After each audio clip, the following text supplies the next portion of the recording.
Aconteceu?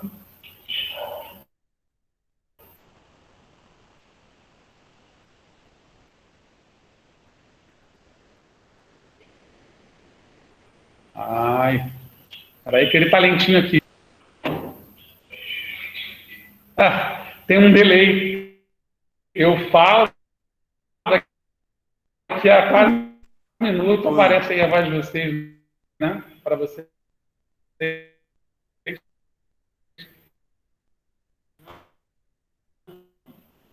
Ó. Oi.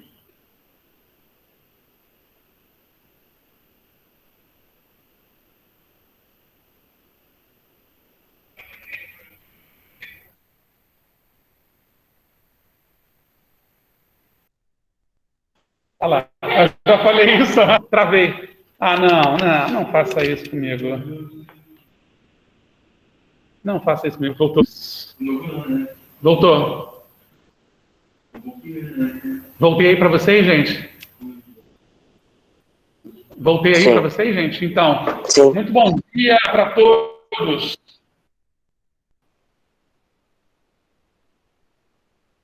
Estamos fazendo a primeira aula de máscara em casa, mas estamos no ambiente da escola.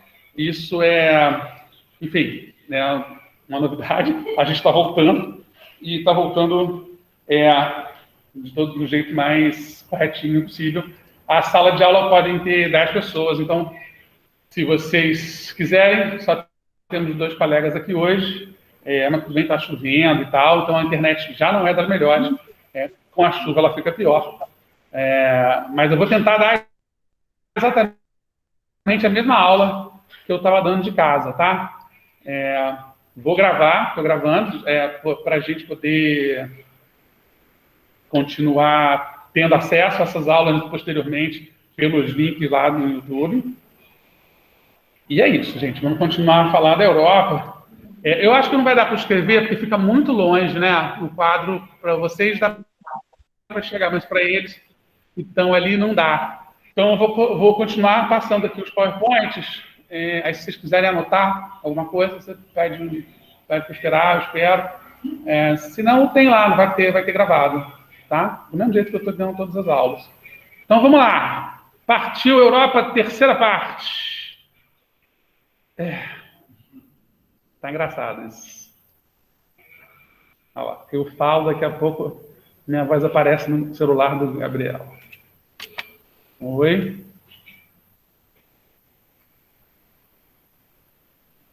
Vamos, filho.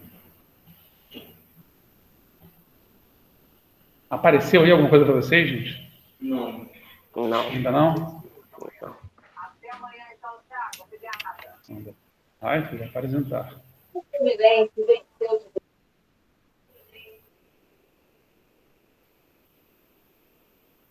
Não, será que caiu de novo? Não, né? Tá andando aqui.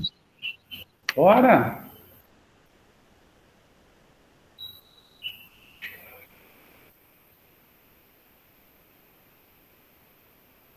Olha. Oi? Travou de novo? Poxa. Estou tentando apresentar. Voltou? Não é possível compartilhar a tela. Agora vai. Por quê? Apareceu ou não? Não. Não precisa não. Deixa eu pensar.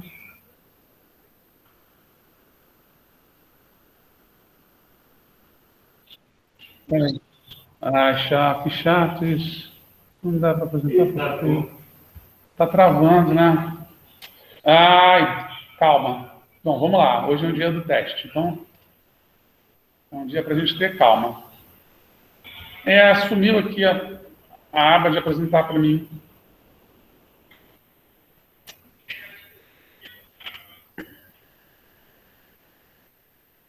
E agora?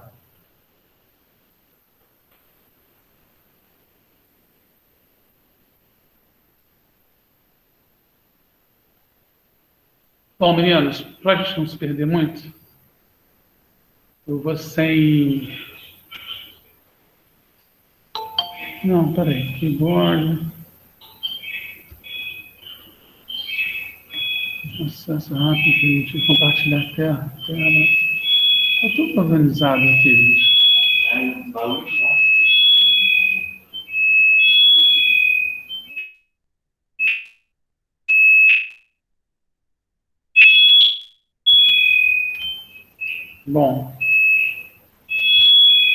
Bom, gente, vamos lá. De Europa, eu não estou conseguindo abrir, então eu vou ler, tá? Ele apagou a possibilidade de eu... Poxa, aqui não faz tão bonitinho. Oi?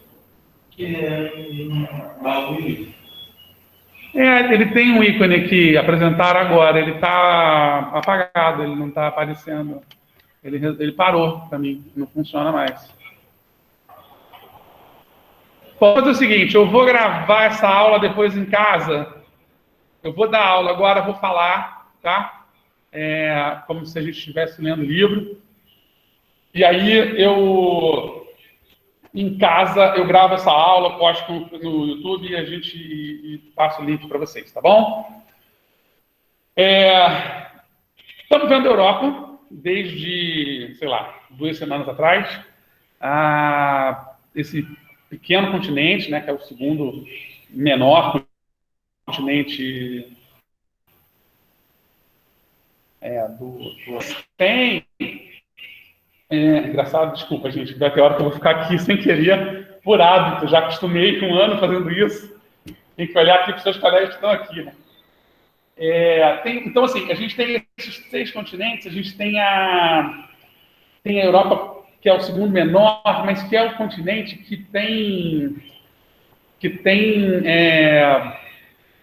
não a maior quantidade de países, que a África tem mais, mas é uma quantidade, proporcionalmente, seria a maior quantidade de países, né? São 49 países num continente pequenininho, com, sei lá, mais de 20 línguas diferentes sendo faladas. Um continente que é muito importante, assim, do ponto de vista cultural, econômico e tal, porque ele se impõe ali na idade... Toda a história que a gente estuda, né? Vocês estudaram aqui na história até, sei lá, até a Revolução Francesa, está muito vinculado à Europa, né? O que a gente estuda, né?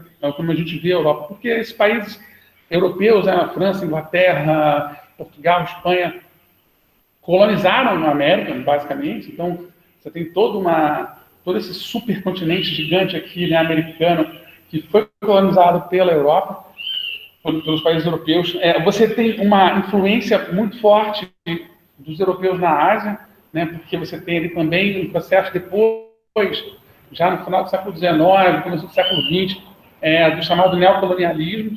Você tem uma presença poderosa de países como Inglaterra e França, principalmente, na África e no sul da Ásia, colonizando países como Tailândia, Indonésia, Índia, Paquistão. O Paquistão era parte da Índia na época. Tendo os Estados Unidos aparecendo na história, tendo uma influência muito grande ali no Oriente Médio, né? Naquele momento estavam descobrindo petróleo e tal.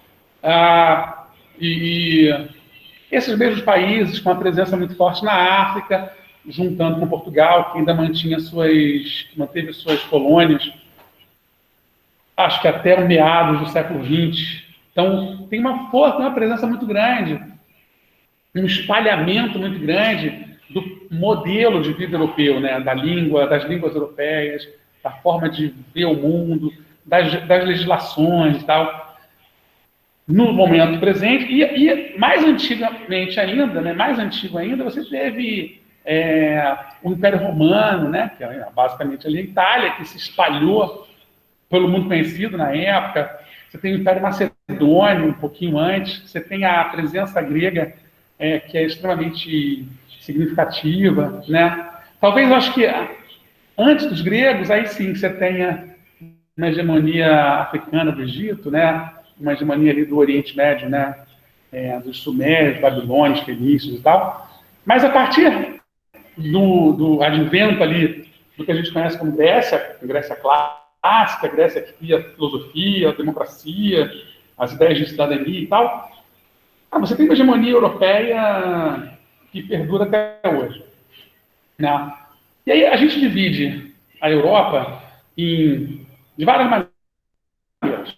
Assim como a gente dividiu a América de várias maneiras, a gente divide a Europa também de várias maneiras, né? A gente já viu aquela divisão primeira, que era de Europa Ocidental e Europa Oriental, né? Sendo o pessoal da Europa Oriental a parte rica, né? mais rica, boa parte dela usando uma moeda única, fazendo parte dessa comunidade, né, que é a União Europeia, que tem uma moeda única, que tem uma força gigantesca econômica, portanto pode fazer muita pressão, né, no mundo todo, continuar fazendo muita pressão no mundo todo, já que sempre fez. E aí você tem a Europa Oriental, que é um pouco mais pobre. Então, eu até falei de um documentário que eu assisti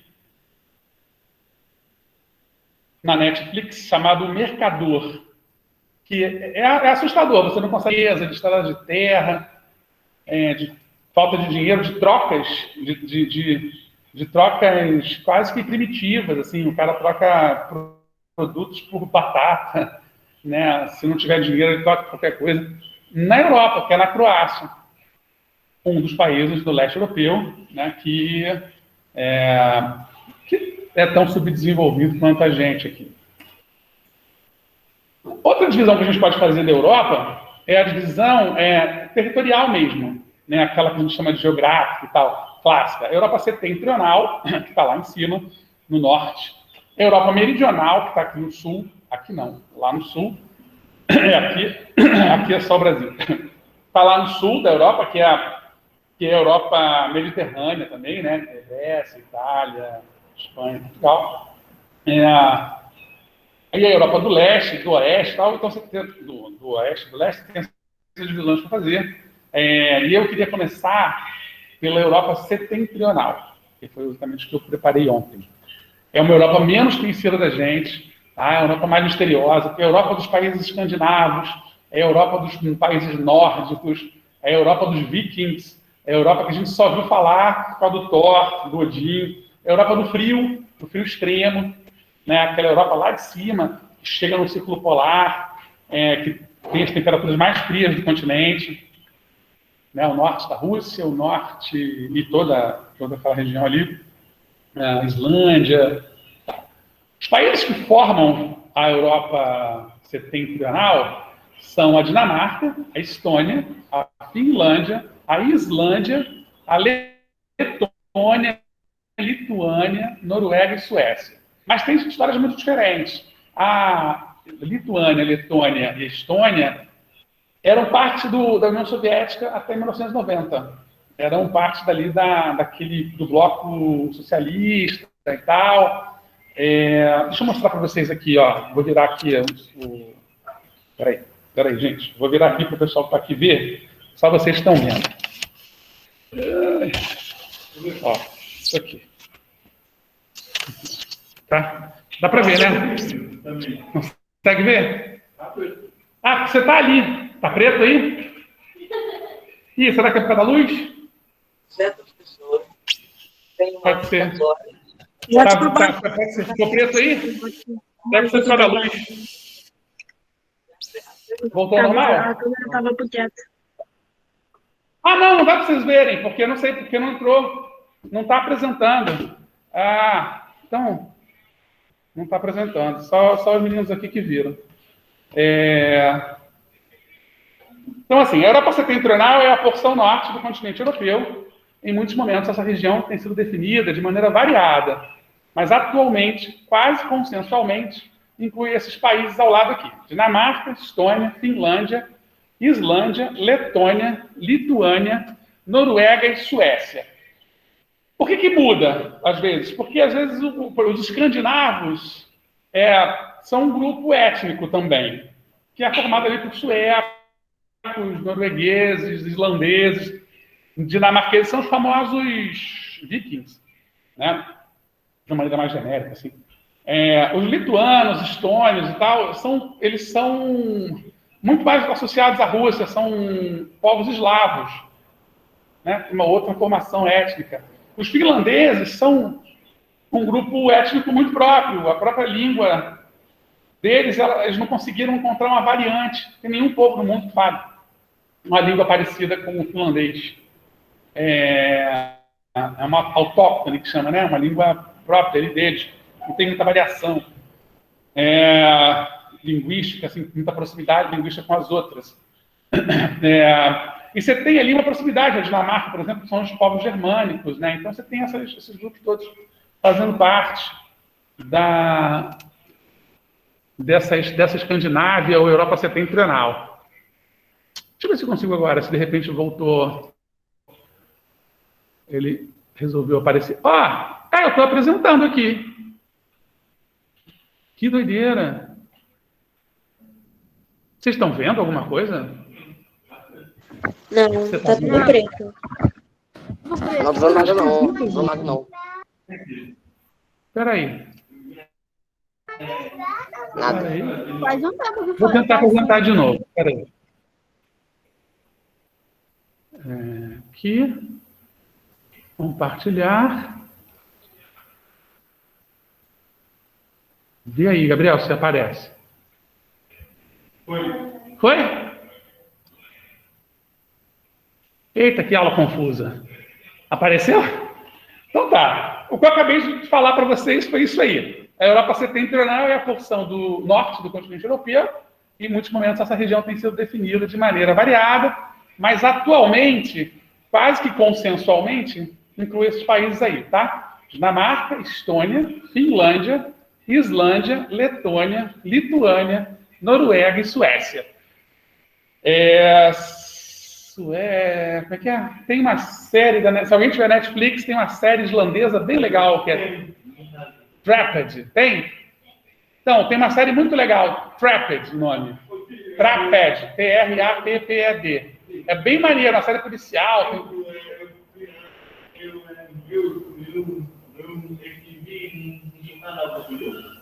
Você se inscreveu no meu canal? Garoto! Vê se eu chego a 1000 inscritos aí para eu poder ser monetizado. Tô ralando aí. Falta muito. Não tem nem 700. Mas 669. Então, se vocês me ajudarem. Eu vou ser demitido aqui, ficar fazendo propaganda do meu canal na aula. Então, vamos lá. Relevo e a hidrografia da Europa setentrional. Essa porção do continente europeu possui duas principais formações de relevo. Tá? Maciços montanhosos antigos e planícies. A lenda até dos vikings fala muito dos gigantes, dos fiordes, né, dos gigantes de gelo, que tem muito a ver com a formação montanhosa mesmo do norte da Noruega.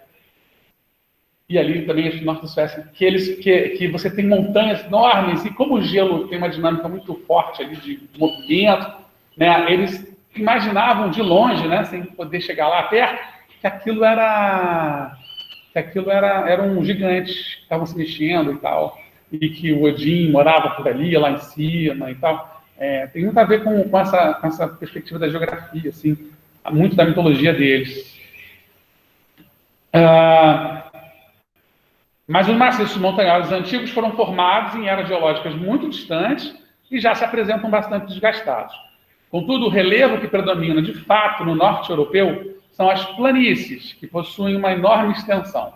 Tá? Você tem essas montanhas lá no final, mas você tem grandes planícies, e inclusive você tem muitas depressões, que são aquelas formações para baixo, né, que por conta do derretimento do gelo acaba formando lagos.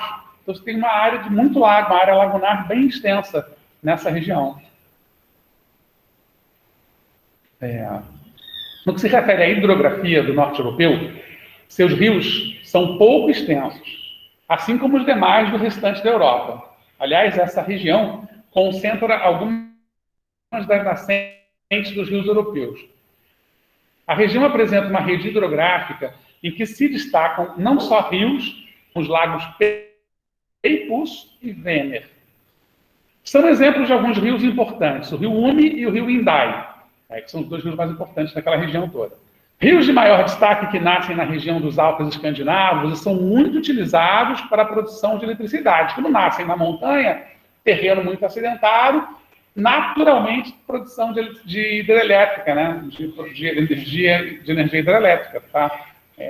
Local perfeito, né? Cachoeira e tal, você pode produzir muita eletricidade com isso. Eu tenho um dado que eu acho que é interessante, assim, essas regiões são muito secas. A gente olha gelo, neve, faz gelo, água, né? Por que é seco? Por isso mesmo, exatamente porque o gelo, ele resseca, né? Ele seca tudo, ele vai captando, pegando toda a umidade que tem em volta e transforma em gelo. Fica sem ar, fica sem vapor d'água na região, assim, no ar, né? E o ar fica mais rarefeito, então naturalmente fica mais seco. Se você for a uma região de gelo, você sente aquela secura na boca, na garganta, né? Às vezes até uma certa dificuldade de respirar. Por isso, porque falta ar, falta umidade no ar, de verdade. Vai dar uma sensação meio ruim, assim. Os Alpes escandinavos são a principal formação montanhosa da região. Estendem-se próximos ao litoral, no sentido norte-sul. Suas elevações são acompanhadas de planaltos, com lagos e vales glaciais. Esses vales formaram-se pela erosão do gelo. Posteriormente, foram invadidos pela água do mar. São os fiordes, comuns, sobretudo, no litoral norueguês. O verdadeiro muro montanhoso é acompanhado por fiordes a oeste e ladeado por planícies que se voltam em direção à Suécia, no litoral do Mar Báltico, que é o maior país da região e o mais rico, né, a Suécia. Todos são muito ricos ali, né, mas a Suécia consegue ser mais. Além de planícies, alguns países da região possuem várias depressões criadas pela erosão glacial. Nessas, que é um país dos lagos, né? Acho até que Finlândia significa isso, terra de lagos, uma coisa assim. Terra dos Lagos. Tá? Aqui, ó. Aqui dá para ver. Não, vocês não tem como ver aqui. Mas olha ali o dele. Dá para ver. Ou então vem aqui e olha. Pode vir, não tem problema não. Fica aqui assim, ó. Mantém ali essas distâncias esquisitas, né? Enfim. Aqui, ó. Essas montanhas, tá vendo? Isso aqui é a Noruega e aqui é a Suécia. E essa parte laranja, marrom, são justamente essas montanhas. Isso aqui é isso aqui. Essa área aqui toda. Tá? Laranjinha. O clima da Europa setentrional. A região da Europa setentrional contém dois tipos climáticos. O clima temperado, continental. A Europa, basicamente, tem três tipos de clima. O clima atlântico, né, que são os ventos que vêm do Oceano Atlântico, que banha praticamente toda a Europa, né? Os climas mediterrâneos, que são os ventos que vêm influenciados, né, pelos ventos que vêm do deserto do Saara, que é aquele vento quente e seco também, né, que vem do sul para o norte, e os ventos do Ártico, lá, né, de cima, do Mar Báltico, e tal, que vem do Oceano Glacial Ártico, né, que é muito gelado, muito frio, que ocupa. Então você tem essas três paredes de vento influenciando o clima europeu de uma maneira geral, né? E os climas mais fortes ali naquela região da Europa setentrional são justamente o clima temperado continental, que é seco, né, como eu falei, mas que possui verões quentes e chuvosos e invernos bastante frios. Você tem calor, a gente vê, é frio, gelado e tal, mas você tem no auge do verão, você tem calor, você chega a 30 e tal, que não vai chegar a 47 graus como tem aqui, mas chega até eventualmente num pico de dar 40 graus. Agora, você imagina, 40 graus na Suécia, morre gente de calor. Morre literalmente. O cara não suporta, ele morre. A região fica quente demais. Mas quando acontece é muito raro e é um fenômeno de durabilidade muito curta. Você tem, então, verões eventualmente quentes, mas você tem o resto do ano todo bastante frio e bastante seco. Né? E, é claro, quando tem alguns períodos mais quentes assim, você tem muita chuva, né? Porque você tem muito derretimento de neve, você tem algum fenômeno climático ali que afeta né? Porque vai calor no meio de um monte de gelo, você vai gerar derretimento. Mas você tem, na verdade, invernos bastante frios e certamente outonos e primaveras bem frias também, né? Você vai ter só um períodozinho mais quente. E você também tem o clima polar, que tem verões bem curtos e invernos bem longos. Da mesma maneira que a gente tem aqui na região tropical uma divisão muito clara assim, entre verão e inverno, e você tem primaveras e outonos muito mais ou menos, assim, meio... Tem um outono aqui que já está meio inverno, né? Mas nosso inverno também não fica muito mais frio do que isso. Né? A gente tem a primavera eventualmente muito quente, né? Com clima de verão, com cara de verão, né? Tem um calor danado. Isso é um fenômeno típico dessa região tropical em que a gente vive. Quando a gente está numa região mais fria, né? Tem lá a zona temperada, por exemplo, você tem esses 4 climas muito diferenciados, essas 4 estações muito diferenciadas, mas quando a gente está no clima polar, né? Aí sim a gente tem uma coisa muito parecida, um fenômeno muito parecido com esse do tropical, só que ao contrário. Em vez de ter muito calor, você tem muito frio, você tem períodos de frio muito longos, né? Porque, assim, primavera e outono, o que é isso? Né? Se eu for falar na Finlândia, é tudo inverno, é tudo 1, 2, 10 graus no máximo.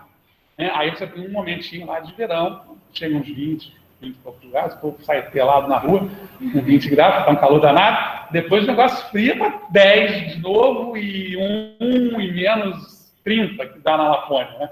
É bizarro, imagina, você morar num lugar que dá menos 30. É um frio do cão. Então você tem isso, tá? Clima temperado, continental e clima polar. Vamos rever tudo aqui, ó. A gente tem as montanhas... Deixa eu voltar. Para não cometer nenhum erro. Não, caramba. Eu sempre avanço em vez de voltar, vai. Volta aqui, filha. Ó. Rapidinho, só para a gente rever tudo. Então, os países que formam a Europa Setentrional são a Dinamarca, a Estônia, a Finlândia, a Islândia, a Letônia, a Lituânia, a Noruega e a Suécia. 8 países. O relevo e a hidrografia da Europa são formados, basicamente, por 2 principais formações de relevo, que são maciços montanhosos e planícies. Maciços montanhosos muito antigos, né? Formados em eras geológicas muito distantes e, portanto, bastante desgastados. Tá? Parecido com as nossas formações aqui. As formações geológicas brasileiras também são maciços muito antigos, né? Sedimentares e tal. Mas, basicamente, o relevo principal do norte europeu são as planícies. No que se refere à hidrografia do norte europeu, os rios, eles são pouco extensos, mas a principal formação hídrica da região são os lagos. Né? Você tem grandes lagos, e esses 2 principais que são o Peipus e o Vänern. Tá? E os 2 rios mais importantes são o Ume e o Indai, tá? Que é lá justamente nos Alpes escandinavos, que nascem os 2 e que servem muito para a produção de eletricidade. Os Alpes escandinavos são a principal formação montanhosa da região, que se estende até próximo do litoral no sentido norte-sul, como vocês viram naquele mapinha. Suas elevações são acompanhadas de planaltos, com lagos e vales glaciais. Esses vales, que se formaram pela erosão do gelo, são os fiordes, famosos nos filmes dos vikings, ou famosos até na história lá dos super-heróis, do Thor e tal, eles falam muito dos fiordes, comuns, sobretudo, no litoral norueguês. O verdadeiro muro montanhoso é acompanhado por fiordes a oeste, ladeado por planícies que se voltam em direção à Suécia, no litoral do Mar Báltico, que é um mar interno que tem ali. O mar que você tem o Oceano Glacial Ártico, o Oceano Atlântico, você tem o finalzinho do Mar do Norte, e aí você tem uma entrada, que é justamente aquele bico, que tem a Dinamarca e a Suécia, que tem uma ponte, tem vários filmes, tem uma ponte que liga a Suécia e a Dinamarca, uma ponte imensa, maior que a ponte de Niterói. Tem trem por baixo, é bacana, uma obra de engenharia incrível. Adentrando ali, você está dentro do Mar Báltico, que junta ali todos aqueles países. Por isso também chamam de região dos Balcãs, também chamam de países bálticos, junto com aquele negócio de países nórdicos, países escandinavos, países bálticos também. Tá bom? E, vendo adiante, tá frio? Então, aqui a gente está falando da Europa Setentrional, aí resolveram fazer uma cena para a gente botar uns frio para essa aula fazer sentido. O clima é dividido em dois, um clima temperado continental, na parte mais para baixo, mais ao sul, que é seco, com verões quentes e chuvosos e invernos bastante frios, e o clima polar, com verões bem curtos e invernos longos e rigorosos, tá? Rigorosos mesmo. Rigoroso de menos 20, menos 30, é bem frio. Em parte da Península Escandinava e da Rússia, o clima temperado continental mais seco, com verões quentes e chuvosos e invernos extremamente frios, e o clima polar, com invernos rigorosos e verões curtos, que se caracteriza uma parte da Península Escandinava e da Rússia europeia. A Península Escandinava, ela cola com a Rússia, lá em cima. A Rússia tem um pedaço de aproximadamente 6 milhões de quilômetros quadrados que está na Europa, que é quase o tamanho do Brasil, um pouco menor ali, o tamanho da Índia quase, né? Está ali no território europeu. Para lá dos Montes Urais é Ásia, mas é também território russo. Esse pedaço russo é uma planície gigantesca e só o norte dele é que realmente está associado climatologicamente com essa área. Eu até vi outro dia uma russa sendo entrevistada num desses milhões de podcasts que tem agora no YouTube, e o cara perguntava para ela se a Rússia era muito fria.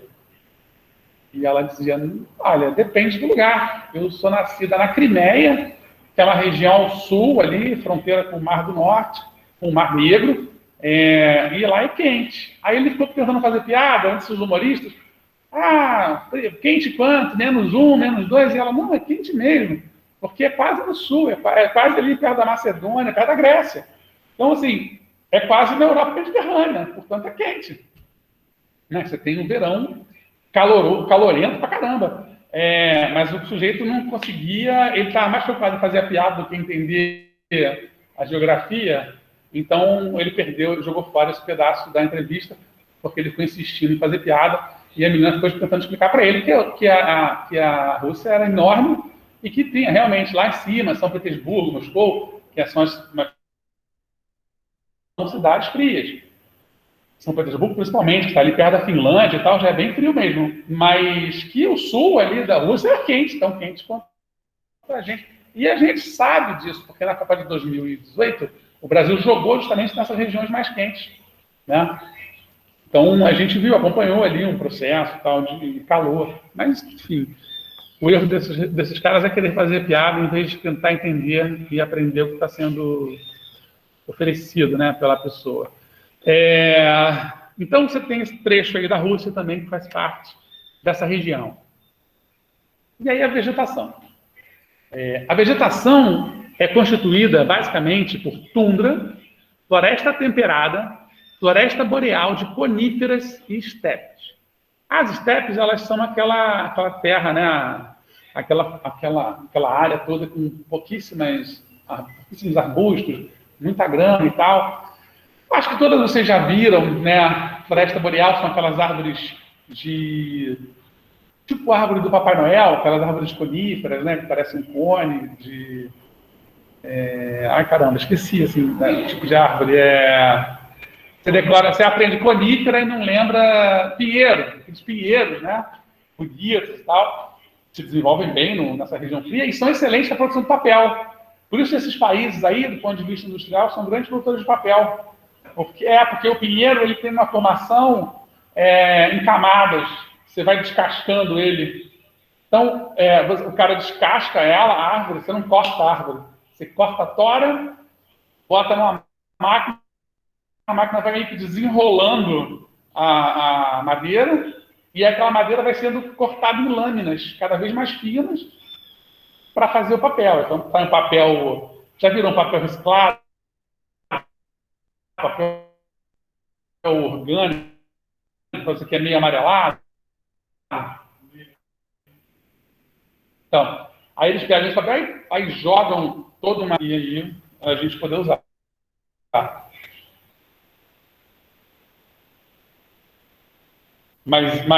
E aí a gente usa aqui também o eucalipto, que é o mesmo tipo de árvore, né, que funciona para isso e que cresce aqui, né, em lugares mais quentes, tá? Mas naquela região do Ártico, principalmente, acho que é a vegetação que mais produz.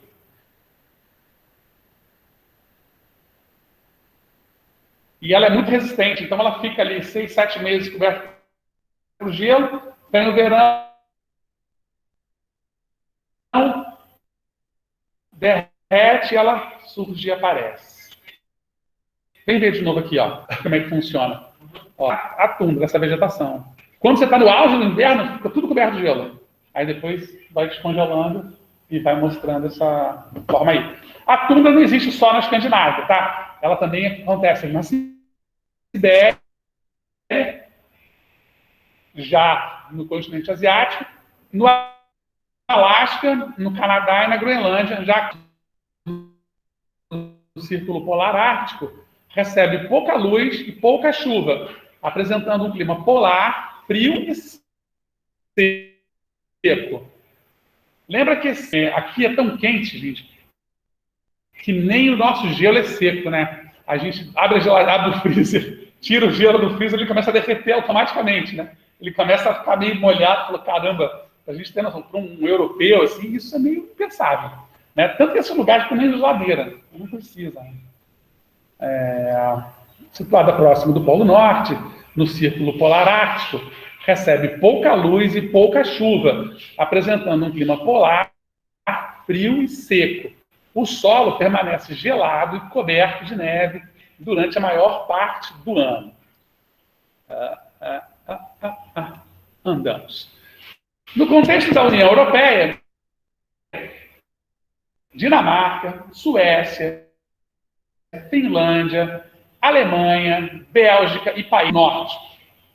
O significado do termo é de natureza subjetiva, geralmente determinado pela visão geopolítica de quem nomeia. No bloco, lá da União Europeia, esses países meio que se fecham lá entre os grupos do Norte. Você tem os grupos do Sul, do Norte, né, dentro da União Europeia, não é da Europa, dentro do bloco da União Europeia. Aí você divide, né, nos casos.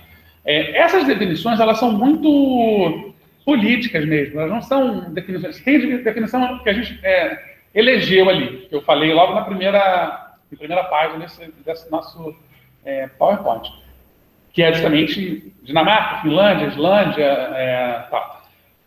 Só que você tem várias divisões internas. Então, você tem o grupo dos países bálticos, que você vai separar ali Estônia, Letônia, Lituânia, Finlândia, às vezes. Você tem o grupo dos escandinavos, que às vezes se consideram só dinamarqueses, suecos, noruegueses e islandeses. Você tem esse bloco do norte, que é o norte da Europa, que vai incluir a Alemanha, vai incluir os Países Baixos, que é a Holanda, basicamente, né, e mais uns reininhos que tem lá, mas essencialmente a Holanda, porque eles têm uma afinação ali, né, política, econômica muito grande. Né? E aí você tem uma guerra de política, né, e econômica entre a Alemanha e a França, entre a Alemanha, a França e a Inglaterra. Tanto você tem essas questões econômicas muito fortes que a Inglaterra simplesmente saiu da União Europeia. Desistiu de fazer parte desse bloco e resolveu montar um bloco próprio com os países que foram colonizados pela Inglaterra. Então, a Inglaterra hoje, se eu não me engano, no final do ano passado, concluiu essa separação da União Europeia. Né? Tem gente que diz até que, geograficamente, a própria Inglaterra não se explica, não se justifica como parte do continente europeu, né? Porque está fora, não é uma ilha, está mais para fora ali e tal. Mas aí é uma questão também conceitual. Considerar ou não a ilha, eu acho que para mim até porque culturalmente né? Então, vamos complicar a vida de vocês, não. Então, ó, os países do Mar Báltico, como um termo relacionado, incluem Suécia, Finlândia, Alemanha, Polônia, Rússia e, às vezes, a Dinamarca. São países que margeiam o Mar Báltico. Tá? Eu até errei, né? Lá no começo eu falei Estônia, Letônia, mas não. Países do Mar Báltico é Suécia, Finlândia, Alemanha, Polônia, Rússia e Dinamarca. O termo países bálticos passou a ser habitualmente usado durante a Guerra Fria, dentro de contextos referentes à União Soviética. Lembra que teve União Soviética e Estados Unidos rivalizando a Guerra Fria, lutando pela hegemonia econômica no mundo? Acho que o Gilberto, vocês já viram essa história, né? Assim, Guerra Fria e tal, ou vão ver, já viram, né? Ela acaba tendo reflexos até hoje, né? Na formação do povo, no jeito de lidar com as coisas, tá? Na visão de mundo. O termo os países bálticos, no caso ali dessa relação com a União Soviética, incluía as repúblicas soviéticas da Estônia, Letônia e Lituânia, por isso que eu falei. O termo podia também ser usado para se referir a estes 3 estados no contexto da sua anexação pela União Soviética. Antes disso, o termo já era usado também contextualmente durante o auge do Império Russo. Ou seja, desde quando a Rússia era um império, e cai lá em 1917, com a Revolução Russa e tal, que é um capítulo super importante da história do século XX, né? Finalzinho ali, quase da Primeira Guerra Mundial, a Rússia sai da guerra, resolve o operariado fazer uma revolução. Essa história é uma história incrível, assim, do ponto de vista da narrativa, de como aconteceu, da surpresa, né? Inclusive da surpreendente Revolução Socialista acontecer num país que não era industrializado, como a Inglaterra, que era onde achavam que ia acontecer alguma coisa do gênero, porque o operariado teria mais consciência de classe e tal. Aconteceu justamente num país que era, apesar de ter começado uma industrialização, ainda era essencialmente agrário. E, finalmente, a Escandinávia, que é um termo ambíguo que abarca alguns países nórdicos. Tá? Esses nomes todos vocês vão ver sempre muito quando falarmos, ou quando vocês ouvirem falar de países da Europa setentrional. Essa região engloba a Noruega e a Suécia, ambas localizadas na Península Escandinava, além de Finlândia, Islândia e Dinamarca. Abrange também a Estônia, Letônia e Lituânia, que a partir de 1990 se tornaram independentes da então União das Repúblicas Socialistas Soviéticas. A inclusão desses países na região justifica-se por motivos econômicos e por sua proximidade étnica e cultural com os finlandeses. Na Noruega, Suécia e Finlândia, predomina a atividade pesqueira e a extração de madeira. É nessa região que ocorrem as mais baixas temperaturas do continente europeu.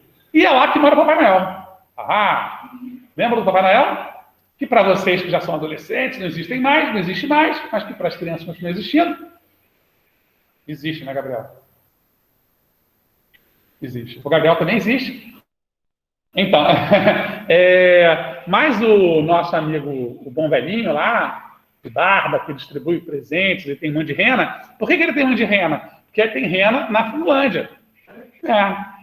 Se fosse aqui na América do Sul, no Brasil, Minas, Papai Noel teria de camiseta, provavelmente, né? Jamais teria aquele casaco todo, com um monte de veado campeiro, que é um animal popular aqui no Brasil, né? Aquele bichinho tipo bando. Se fosse no Peru, seria o Papai Noel, estaria de casaquinho e tal, mas estaria com aquele chapeuzinho de Inca, né? Aquele chapeuzinho de índio, e estaria com um monte de lhama, né? Aquele bicho comprido. Se fosse lá no Egito, Papai Noel teria andando com um monte de camelo, né? Mas como foi na Finlândia, mais especificamente na Lapônia, que é no norte da Finlândia, que é uma região extremamente fria, provavelmente a rena foi o bicho mais adequado. adequado para poder servir para essa história do Papai Noel, tá? E a extração de madeira, como eu falei, que tem muito a ver com a atividade energética, né? Cada vez tem menos, mas ainda se queima muita madeira para produzir energia. Fala, Gabriel.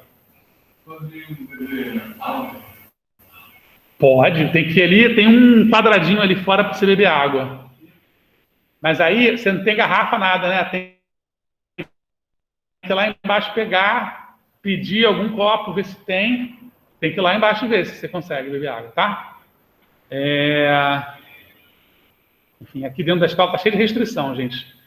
Tem 1, 2, 3, 10 carteiras. Está todo mundo super afastado. Você tem que trazer garrafinha d'água.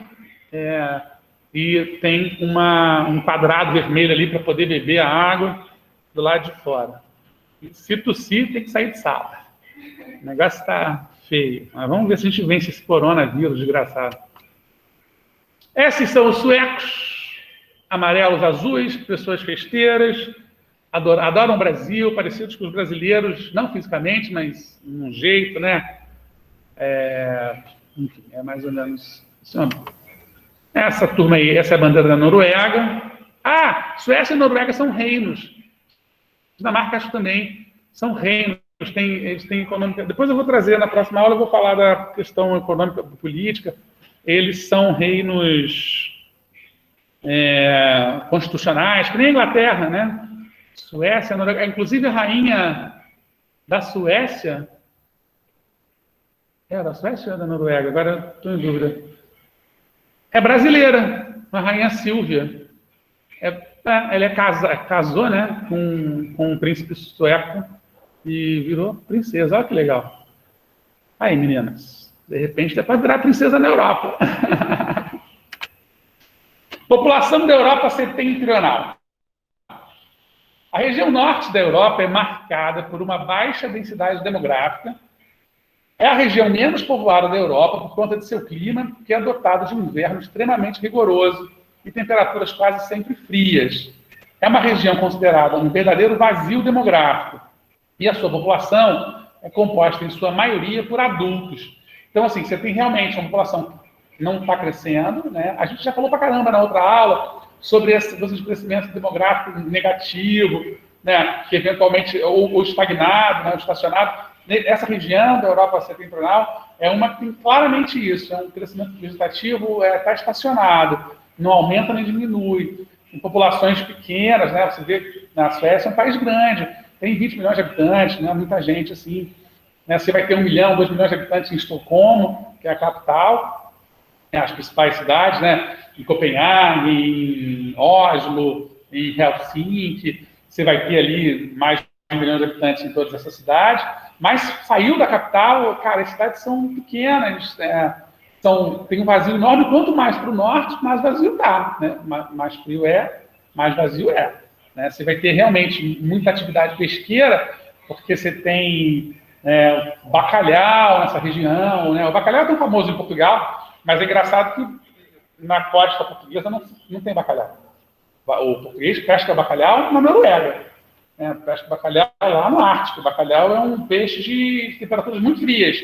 Então você vai achar bacalhau nessa região ali do Mar do Norte, né, quase no glacial ártico ali, na Noruega, na costa da Noruega, e você vai achar bacalhau no Alasca, já aqui na América. Então, e realmente são portugueses, muitos portugueses são esses caras, pescadores e tal, que comandam esses pesqueiros. Aqui na Alasca, então, tem muito português. É isso aí. Vai olhando ali dele que você vai vendo. O norte da Europa é composto majoritariamente pelos chamados países nórdicos ou escandinavos, que são a Suécia, a Finlândia, a Dinamarca, a Noruega e a Islândia. Tá? Os outros mais recentes, né, que saíram ali da União Soviética, são muito pequenos. Então, ainda estão se adaptando àquela região, assim, sempre foram daquela região, mas sempre estiveram muito fechados, né? A relação sempre foi uma relação direta com a Rússia. Hoje em dia, que ela passa a ser uma relação mais democrática, mais ampla, né? Diga. Ela está olhando o dedo dela. Economia e cultura da Europa setentrional.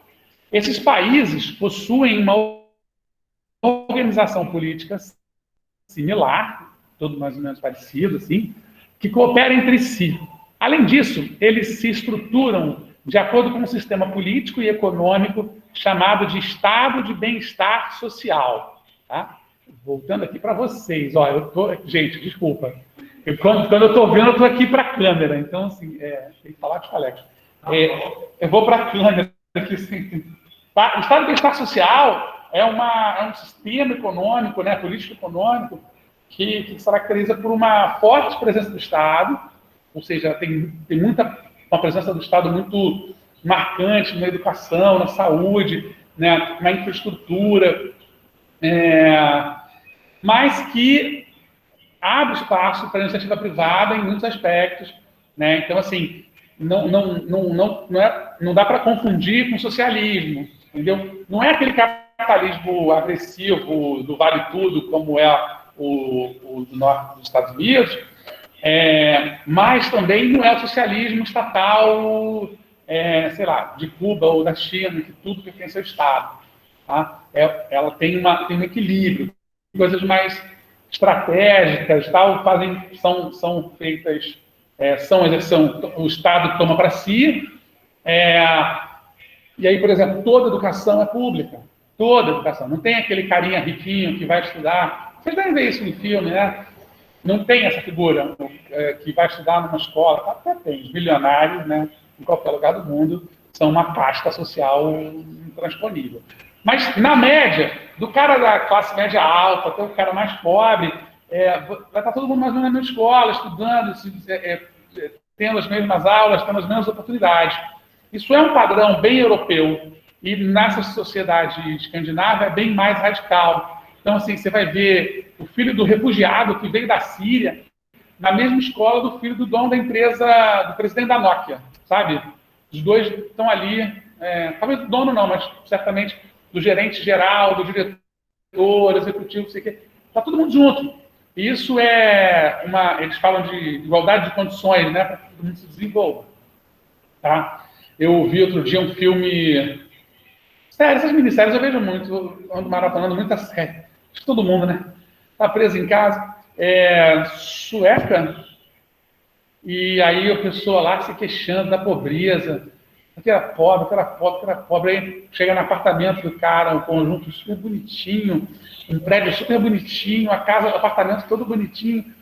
A única questão é que são 5 ou 6 andares, era escada, não tinha elevador. Mas eu fiquei olhando e falei assim, gente, esse cara não tem ideia do que é a pobreza. Ele não tem ideia do que é, porque a gente aqui vê, eventualmente, infelizmente morou, ou até em barraco, em casa de papelão, você vê um cara morando num telhado, numa casa que o telhado não está vazado, não tem nem emboço, a parede está toda de tijolo, e os caras estavam lá sofrendo por causa de um apartamento bonitinho, arrumadinho, bacaninha. Enfim, cada um com as suas pobrezas e riquezas, mas o que talvez para ele seja visto como pobreza, para a gente é bem classe média, assim, bem tranquilo. Que bom para eles, né? Esse modelo político e econômico é caracterizado por uma postura que realiza ações que têm como objetivo garantir o bem-estar social de sua sociedade, assegurando os direitos básicos da população. É uma espécie de capitalismo, mas com preocupações sociais muito fortes. Tá? Acho que essa é a grande marca do modelo capitalista implementado ali pela sociedade da Europa setentrional. Sobretudo Suécia, Noruega, Finlândia e Dinamarca. As religiões principais são a protestante e a católica ortodoxa, né? A católica ortodoxa é uma variação da Igreja Católica, que existe basicamente naquela região ali da Grécia, da Rússia, dos países escandinavos, né? Que apesar de terem o Papa como a figura mais importante, né, da Igreja, eles têm ritos muito diferentes e têm uma espécie de... não sei se é Papa que chama, mas uma figura central da Igreja Ortodoxa. No que concerne à língua, as línguas faladas da região pertencem ao tronco linguístico das línguas germânicas. Todas ali, à exceção da Finlândia, tem uma língua similar. Como você tem um tronco linguístico da língua germânica, eles meio que se entendem. Então, assim, o dinamarquês entende o sueco, entende o norueguês. É como se fosse português e espanhol, sabe? A gente entende. Se o cara falar devagarzinho, tem uma outra palavra um pouco mais complicada e tal, às vezes, mas você consegue entender, né? Porque o ramo linguístico é o mesmo, tá? As línguas latinas. Bem que o francês é dificílimo de entender, para mim, pelo menos. Aqui são típicos escandinavos. Os tais fiordes, né? Que eu achei essa foto linda. É um lago dos rios, é um rio, né? Rio Ume. E aí, oi, filho. É bonito, né? Grandão, assim, né? Tem um canyon e tal. E aí a gente vem nessa história do modelo, né, econômico, que eles chamam de capitalismo compassivo. É certamente verdade que Suécia, Finlândia, Noruega e Dinamarca atingiram um sucesso econômico notável. Mas é falso supor que alcançaram pelo socialismo. Países nórdicos focam em combinar um sistema de livre mercado com diversos programas sociais. Esse esquema abre espaço para programas de educação e saúde gratuitas e um programa de aposentadoria garantida aos trabalhadores. Para que isso funcione, os cidadãos precisam depositar uma enorme confiança em seus governantes e formuladores de políticas públicas. A economia, o trabalho e o bem-estar social precisam funcionar conjuntamente. Formuladores de políticas públicas precisam enfrentar desafios sociais em constante mudança e, então, encontrar soluções em um processo democrático. É basicamente isso, né? A ideia de um capitalismo humanizado, que tenha preocupações sociais muito fortes, que, obviamente, cobra muito imposto. Você paga mais imposto do que a gente. A gente paga muito imposto no Brasil, mas lá se paga mais ainda. Só que lá você tem retorno, né? Você tem esse retorno de forma muito significativa, né? E aí o camarada pensa e fala, vale a pena, né? Pagar o imposto que eu pago para ter educação, não precisar pagar por ela, para ter uma saúde legal, não precisar pagar um plano de saúde, para ter um transporte público que me atenda, sem estar todo quebrado, depredado e tal. Então, vale a pena, eu pago, né? Por isso. Esse que é talvez um dos maiores problemas do Brasil. A gente paga muito, mas tem retorno muito pequeno. Bom, e aí, finalmente, as capitais. Dinamarca, a capital é Copenhague, né? Não a loja, mas a cidade, que dizem que é uma cidade lindíssima. A capital da Estônia é Tallinn. A Finlândia, Helsinki, onde aconteceram os Jogos Olímpicos de 60, eu acho, então, foram famosíssimos. Um dos mais famosos Jogos Olímpicos que a gente teve notícia no século XX. A capital da Islândia, a gente quase dá um bombom para quem pronuncia direito. Reykjavik, um nome dificílimo, Gente, os seus colegas aqui estão quase dormindo. Vou contar para vocês aí em casa, não. Eu estou imaginando como é que está aí dentro da casa de vocês com esse friozinho. Porque aqui a galera está quase apagando de frio. Tá ótimo. O Gabriel já está com a cabeça batendo ali. Em casa, então, que vocês podem pegar um cobertorzinho e tal, já era. Já perdi todo mundo. Letônia, capital é Riga. Lituânia, capital é Vilnius. A Noruega, capital é Oslo. E a Suécia, capital é Estocolmo. Acho que as cidades mais conhecidas, né, são Copenhague, Helsinki e Estocolmo. São as capitais desses países todos que formam a Europa setentrional. Tá bom, gente? Eu acho que é isso. Escandinávia, Finlândia, Islândia. Islândia é a terra do gelo, né? Iceland, Sweden, Norway, Finlândia e Dinamarca. E aqui é um mapa antigo, né? É um desenho antigo, para não incluir ainda a Letônia, Estônia e a Lituânia. Tá bom? Então, dito isso, funcionou. Foi super legal. Acho que... Então, e aí a gente tem toda essa formação do que a gente conhece como Europa Setentrional. E depois a gente vai passar para os outros pedaços da Europa, né? Porque realmente você tem especificidade muito grande.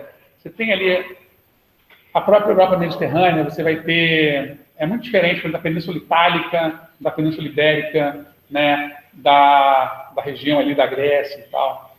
Você vai ter o Reino Unido, né? Que é uma outra formação, é uma outra história. Os caras estão ali dentro, né, num grupo de um pequeno arquipélago, 2 ou 3 ilhas grandonas, 2 ilhas grandes, né, e mais um monte de ilhazinha pequena. E tem toda uma formação ali cultural, muito separada, muito diferente do resto do continente europeu. Você tem aquela planície central ali da Europa, que vai da França até a Alemanha, passando pela Polônia e tal, que é um bloco, né, até o bloco mais rico da Europa. Você tem a grande Rússia, né, que metade da Europa, metade do continente europeu é Rússia, né? Então você tem toda uma história ali importante para se estudar. Então você tem essas pequenas diferenças, né? Você tem os Países Baixos, né? Enfim, a colonização, e a gente vai vendo essa formação toda. Eu estou até achando que vai ser mais rápido do que eu achei que fosse. Eu estava achando que a gente ia passar um bimestre inteiro falando da Europa, eu estou achando que vai dar para ser mais rápido, né? O ensino online possibilitou isso, né? Que a gente fosse fazendo tudo de forma muito rápida, muito eficiente. Vou interromper a gravação. Espera aí. Eu não sei como é que... Bom, espera aí. Vão ficar as próximas aulas, mas deu certo, apesar da confusão no começo. Então, acho que a gente deve continuar fazendo isso, né? Ter as aulas aqui, online, e em casa. Aliás, ter as aulas aqui presenciais e em casa para quem estiver em casa. O que é ótimo, porque resolve um monte de problemas. Principalmente esse de não ter a obrigação de ter que dar essa mesma aula 4 vezes. Ninguém ia aguentar mais, né? Ia ficar uma coisa desagradável. Bom, interrompendo...